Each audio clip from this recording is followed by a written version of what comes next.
Hi guys, কেমন আছেন সবাই? আশা করি সকলেই ভালো আছেন। তো চলে আসলাম আরও একটি নতুন ড্রামা নিয়ে। প্রত্যেকবারের মতো আজকের গল্পটিও অনেক বেশি রোম্যান্টিক, সাথে অনেক ইন্টারেস্টিং।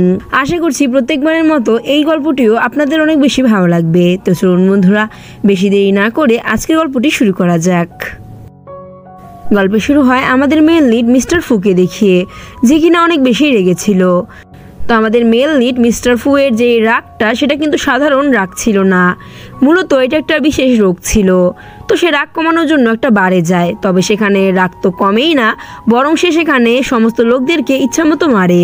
তো তাকে নিয়ে বেশ চিন্তিত ছিল তার অ্যাসিস্ট্যান্ট, যে কিনা একজনকে কল করে বলে যে মিস্টার ফুয়ের আবারও এমন হয়েছে, তাই যত তাড়াতাড়ি সম্ভব বারটিকে বন্ধ করো, কারণ সকালে যদি খবরটা লিক হয় তাহলে মিস্টার ফুয়ের রেপুটেশন একদম নিচে নেমে যাবে। তো সে যখনই তাকে ইন্ডেকশন পুশ করবে, তখন সেখানে একটি মেয়ে আসে, যে কিনা আমাদের ফিমেল লিড, যার নাম হচ্ছে জিয়া। জিয়া সেখানে আসে এবং বলে যে এর কোনো প্রয়োজন হবে না, আমি দেখছি মিস্টার ফুকে। মিস্টার ফু তো এমনি রেগেছিল, তাকে দেখে সে আরও বেশি রেগে যায়, এবং সে যখনই তার কাছে যাবে তখনই আমাদের ফিমেল লিড কোনো ভয় না পেয়ে তার ঘাড়ে নিডেল পুশ করে।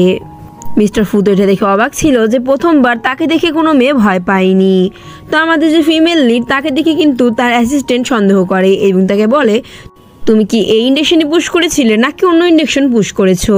তো মিস্টার ফু যখন ঠিক হয়ে যায় তখন সে বলে যে মেয়েটা কে? তখন তার অ্যাসিস্ট্যান্ট বলে, বস আসলে আমি জানি না মেয়েটা কে।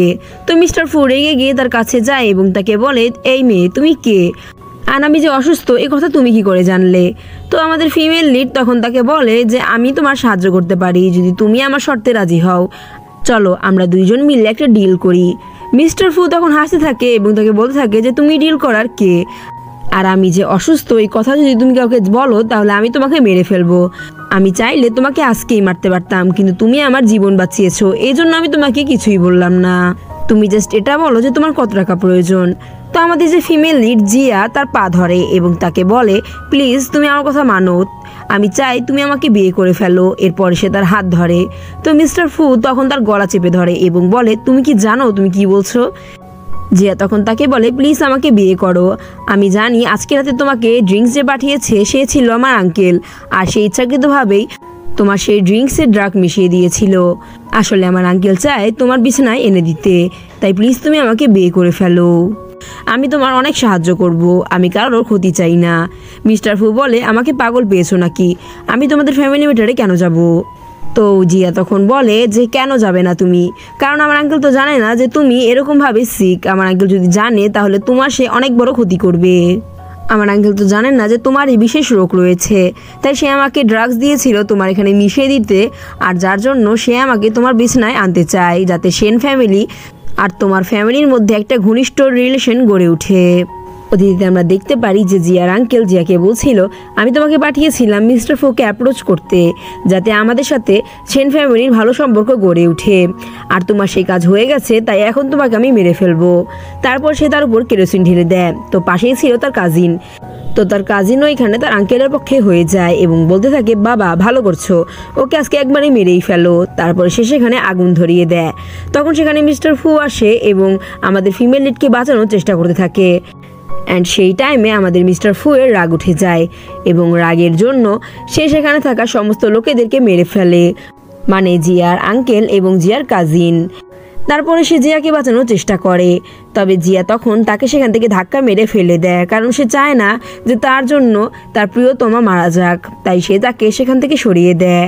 আর এটা ছিল জিয়ার রিবন, মানে জিয়া আবারও পুনর্জন্ম পেয়েছিল। এখন জিয়া চাচ্ছিল না যে সে আগের বার যে ভুল করেছে সেই ভুলটা যেন সে আবারও করুক, তাই সে মিস্টার ফুকে এগুলো বলে এবং বলে, তুমি যদি আমাকে সাহায্য করো তাহলে আমি আজীবন তোমার হয়ে যাব। তারপরে সে তাকে কিস করে। তার অ্যাসিস্ট্যান্ট এটি দেখে লজ্জায় পড়ে যায় এবং চোখ ঘুরিয়ে বলতে থাকে যে মিস্টার ফুয়ের প্রথমবার কোনো মেয়ের সাথে এমন মুহূর্ত তো আমি দেখলাম। মিস্টার ফু বলে, এমনিতে তো তোমাকে পাওয়া যায় না, আর যখন এই সমস্ত সিন হয় তখন তো ঠিকই জিভা বের করে চলে আসো। অ্যাসিস্ট্যান্ট যাওয়ার পরে সে জিয়াকে বলে যে তুমি এখানে কি জন্য এসেছো, আর আমি তোমাকে বিয়ে করব না, কারণ একটা কিসে কিছুই হবে না। জিয়া বলে, আমি তোমার জন্য সব কিছু করতে রাজি। তো মিস্টার ফু বলে, তুমি কি করবে আমার জন্য? তখন জিয়া বলে, আমি তোমার জন্য সব কিছু করতে রাজি। তারপরে সে তার কাপড় খুলতে থাকে, যা দেখে তো মিস্টার ফুয়ের মাথা গরম হয়ে যায় এবং সে তাকে বলতে থাকে যে তুমি কি মনে করলে এরকম থার্ড ক্লাসের মেয়েকে আমি কখনো বিয়ে করব, যে কিনা আমার সাথে শোয়ার জন্য যা খুশি তাই করতে পারে? জিয়া বলে, আমি তোমার ফিউচার ওয়াইফ জিয়া, আমি চাই তোমার সাথে আজীবন থাকতে। আমি চাই না যে সামান্য কাপড়ের জন্য আমাদের মধ্যে কোনো ডাউট থাকুক। আর ফু যখন জিয়ার নাম শুনে তখন তার ছোটোবেলার ক্লিপ মনে পড়ে। ছোটোবেলায় জিয়া নামে একজন মেয়ে তাকে বলেছিল যে আমি বড় হয়ে তোমাকে বিয়ে করব, কারণ আমি তোমার ফিউচার ওয়াইফ। তখন তার সেই জিয়ার নামেই মনে পড়ে। তখন সেখানে আঙ্কেল চলে আসে এবং জিয়াকে দেখে বলে যে, ও তুমি মিস্টার ফুয়ের সাথে ক্লোজে ছিলে? জিয়া বলে, কী সব বলছো তুমি? তারপর সে তার কাজিনকে থাপ্পড় মারে। তো তখন তার মা থাপ্পড় মারতে যায়, তখন সে তার হাত ধরে ফেলে এবং বলে, নিজের মেয়েকে নিজে সামলাও। তো তার মা তো তখন সিন ক্রিয়েট করতে থাকে। তো তার আঙ্কেল বলে যে, তুমি যদি এখন এমন করো তাহলে আমরা তোমাদের ভিডিও ভাইরাল করে দিব, যা আমরা সিসিটিভি ক্যামেরায় রেকর্ড করেছি। মিস্টার ফু তখন বলে, দেখেই মনে হচ্ছে তোমরা অনেক লোভী, তাই আমি এই মেয়েকে কখনোই বিয়ে করব না। তো যখন তার আঙ্কেল একটু বেশি বাড়াবাড়ি করছিল তখন জিয়া বলে, আমার কাছেও তোমার বিরুদ্ধে এভিডেন্স আছে, তুমি যা যা বলেছিলে তা আমি একটা ফোনে রেকর্ড করে রেখেছি। তারপর সেই রেকর্ডিংগুলো সে তাকে শোনায়, যেখানে সে বলছিল যে সে কী করে মিস্টার ফুকে ড্রাগস দিবে আর জিয়াকে পাঠিয়ে সেই ভিডিও ভাইরাল করে দিবে। তখন তার আঙ্কেল বলে, আরে জাস্ট এর একটা মজা ছিল, আমরা তো ঘরের মানুষ, তাই এটা নিয়ে বেশি বাড়াবাড়ি করার কিছুই নেই। মিস্টার ফুয়ের তখন রাগ উঠে যায় এবং সে তার আঙ্কেলকে মারে আর জিয়াকে নিয়ে সেখান থেকে চলে আসে। মিস্টার ফু বাসায় এসে জিয়াকে একটা অ্যাগ্রিমেন্ট দেয় এবং বলে, এই অ্যাগ্রিমেন্টে লেখা রয়েছে তোমার সাথে আমি 1 বছর বিবাহ বন্ধনে থাকবো, আর যখন তোমার ডিভোর্সের প্রয়োজন হবে আমাকে বললেই আমি ডিভোর্স দিয়ে দিব। ডিভোর্সের পরে আমি আমার সম্পত্তির 50% তোমাকে দিয়ে দিব। তবে আমাদের ফিমেলের জিয়া এই অ্যাগ্রিমেন্ট নেয় না এবং বলে, আমার পক্ষে এটা সম্ভব না। তখন মিস্টার ফু বলে, আমি জানতাম তুমি অন্য মেয়েদের মতোই লোভী হবে। জিয়া তখন বলে, আসলে এটা এমন কোনো ব্যাপার নয়, ব্যাপার হলো আমি চাই তোমার সাথে আজীবন থাকতে, আর এখানে লেখা আছে মাত্র 1 বছর। মিস্টার ফু তা ক্লোজ হয়ে তাকে বলে, তুমি জানো আমি অল্পতেই রেগে যাই, আর রেগে গিয়ে আমি আমার ফ্যামিলিকে একটা কথা বলতেও ছাড়ি না, তাই তুমি মিথ্যা কথা কেন বলছো? তখন আমাদের ফিমেল লিড বলে, আমি মিথ্যা কথা বলছি না, আমি চাই আজীবন তোমার সাথে থাকতে। মিস্টার ফু বলে, আমার মতো এমন অসুস্থ লোককে কে বিয়ে করবে? তখন জিয়া বলে, আমি বিয়ে করব। মিস্টার ফুয়ের তখন ছোটোবেলার স্মৃতির কথা মনে পড়ে, যখন এভাবেই ছোটোবেলায় তার বান্ধবী তাকে বলেছিল যে আমরা আজীবন একে অপরের সাথে থাকবো এবং ভবিষ্যতে আমি হব তোমার ফিউচার ওয়াইফ। মিস্টার ফুয়ের তখন সেই মেয়ের কথা মনে পড়ে এবং সে ভাবতে থাকে তার জিয়াই হয়তো সেই মেয়ে। আর জিয়ার তখন মনে পড়ে মিস্টার ফুকে সে যখন আগের জন্মে বলেছিল যে আমি হয়তো এই জন্মে তোমার হতে পারিনি, কিন্তু পরের জন্মে আমি তোমার ওয়াইফ হয়ে দেখাবো। আর এইগুলো শুনেই তারা দুইজন অনেক বেশি ইমোশনাল হয়ে যায়। মিস্টার ফুয়ের সাথে ফার্স্ট টাইম কোনো মেয়ে এত ইমোশনাল হয়ে কথা বলছিল, কারণ তার সাথে অলওয়েজ সবাই রুড হয়েই কথা বলতো, কেউ যে তার সাথে সুইট হয়ে কথা বলবে এই সাহসটাও কারোর ছিল না। মিস্টার ফু ইমোশনাল হয়ে যায় এবং তৎক্ষণাৎ নিজের চোখের বাণী মুছে এবং জিয়ার সাথে ড্রিঙ্কস করতে থাকে। তো জিয়া এখানে অনেক ড্রিঙ্কস করে। মিস্টার ফু তাকে বলে, আরে আর ড্রিঙ্কস করো না, তুমি মাতাল হয়ে যাবে। তবে জিয়া মাতাল হয়ে তার সাথে বাচ্চাদের মতো আচরণ করতে শুরু করে দেয়, যা মিস্টার ফুয়ের খুব ভালো লাগে। জিয়া তখন তার কানে কানে বলে, আমি তোমাকে একটা সিক্রেট বলবো, তুমি কি সেটা শুনতে চাও? মিস্টার ফু বলে, হ্যাঁ বলো। তখন জিয়া তার ক্লোজ হয়ে বলে যে, আসলে আমি জানতে চাই যে আমি তোমার কতটা প্রিয়, আমি তোমাকে অনেক ভালোবাসি, আর এটাই হলো আমার সিক্রেট। আমি আজ থেকে অনেক বছর আগে থেকেই তোমার উপর ক্রাশ খেয়েছিলাম। যা শুনে মিস্টার ফু অনেক বেশি অবাক হয়ে যায় এবং সাথে সে অনেক খুশিও হয়। এরপরে জিয়া মিস্টার ফুয়ের ক্লোজে যায় এবং মিস্টার ফু জিয়াকে কিস করে, দেন তারপরে তারা 1 নাইট স্পেন্ড করে। পরের দিন সকালে জিয়ার যখন চোখ খুলে তখন সে তাকে বলে, তুমি আমার সাথে কি করেছো? মিস্টার ফু তাকে বলে, মনে নেই রাতের কথা? তখন জিয়া বলে যে, ও হ্যাঁ আমার মনে পড়েছে। তখন মিস্টার ফু বলে, আমি কিন্তু জানি তুমি আমার থেকে এতক্ষণ কী লুকোচ্ছিলে। জিয়া বলে, কোন কথা? মিস্টার ফু তার ক্লোজ হয়ে বলে, তুমি যে আমাকে অনেক আগে থেকে লাইক করো সেই কথা। যাতে জিয়া অনেক বেশি অবাক হয়ে যায় এবং তাকে বলে, আরে না থাক, আর বলা লাগবে না। এরপরে মিস্টার ফুয়ের রুমের দিকে যখন একটা ওয়েট্রেস যাচ্ছিল তখন মিস্টার ফুয়ের অ্যাসিস্ট্যান্ট বলে সেখানে যাওয়ার কোনো প্রয়োজন নেই, কারণ মিস্টার ফুয়ের সাথে একটা লেডি রয়েছে।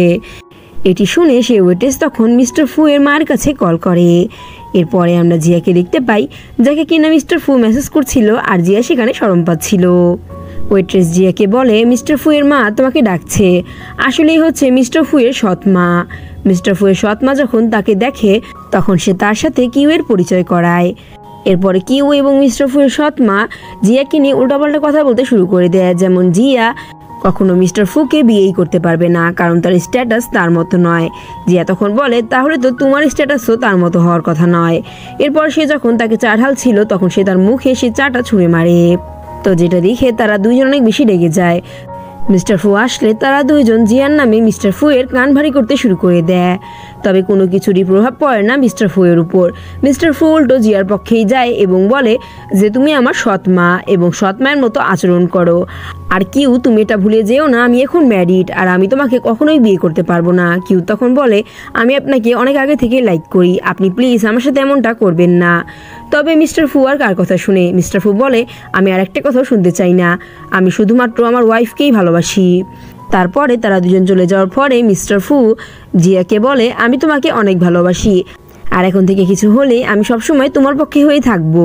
আমি অন্যান্য হাজবেন্ডদের মতো না যারা কিনা মা বোনের পক্ষ হয়ে কথা বলে। তারপরে তারা একে অপরকে কিস করে। আর এদিকে কিউ রাগে ফেটে যাচ্ছিল যে মিস্টার ফু তার সাথে এমন ব্যবহার কেন করলো। এরপরে মিস্টার ফু এর সৎ মা জিয়ার আঙ্কেলকে কল করে বলে তুমি যদি তোমার ভাতিজিকে এখান থেকে না সরাও তাহলে আমি কিন্তু তোমার কোনো কন্ট্রাক্টে সাইন করব না। যার জন্য তারা চিন্তিত হয়ে পড়ে এবং প্ল্যান বানায় যে কি করে জিয়াকে ফাঁসানো যায়। দেন এই সিনের মাধ্যমে আমাদের আজকের গল্পটি প্রথম পর্ব এখানে শেষ হচ্ছে। দ্বিতীয় পর্বের জন্য ভিডিওটিকে লাইক করে চ্যানেলটিকে সাবস্ক্রাইব করে আমাদের পাশে থাকবেন এরকম নিত্য নতুন ড্রামা মুভিজ পেতে। ধন্যবাদ সবাইকে এতক্ষণ পাশে থাকার জন্য।